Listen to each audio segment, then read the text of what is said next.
On s'en rend pas toujours compte, mais les forêts, les cours d'eau, les milieux naturels nous rendent des services importants et essentiels, dans le fond, pour notre vie, pour notre développement et tout ça. Il y a quelques années, le gouvernement du Québec s'inquiétait de la disparition des boisés et des milieux humides autour de Montréal. Selon lui, si le rythme de disparition continuait à cette vitesse-là, dans les années 2021, il y aurait peut-être plus de forêts aux alentours de Montréal. Je pense que c'est une espèce de course contre la montre dans laquelle le taux de déboisement des milieux naturels est à un rythme accéléré. Et c'est dans le fond d'essayer d'en protéger un maximum compte tenu de la haute valeur que ces terres-là acquièrent avec le temps.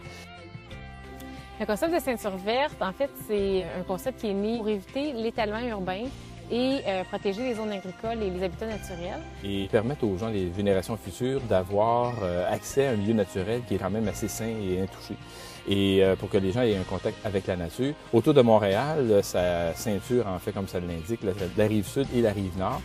C'est vraiment important de préserver des milieux qui sont intègres et qui sont également bien reliés. Donc, ce qu'on va essayer d'appliquer normalement en conservation, c'est de préserver des endroits où il y a des grands territoires qui sont à l'état naturel et où la forêt peut évoluer. Et entre ces territoires-là, on va essayer de constituer un corridor forestier ou un corridor naturel.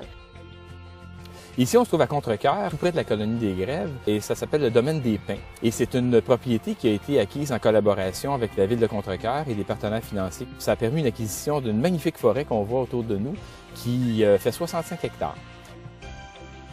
C'est un projet novateur. C'est un partenariat qui est très particulier, qui nous a permis, je pense, de créer dans le secteur un outil de développement de plein air qui va nous permettre de marquer des points, je pense, dans l'avenir, puis d'offrir à notre milieu, à notre environnement, les gens de Sorel-Tracy, les gens de Contrecœur, les gens de la grande Rive-Sud, des espaces de qualité pour pratiquer le plein air et passer des belles journées. Créer la zone de conservation, ça a nécessité énormément d'énergie. Alors oui, on est fiers de cette réalisation-là. Contrecœur est un exemple extraordinaire parce que ça a permis une collaboration entre toutes sortes d'intervenants et je pense que ça devrait servir d'exemple à plusieurs municipalités en Montérégie et ailleurs.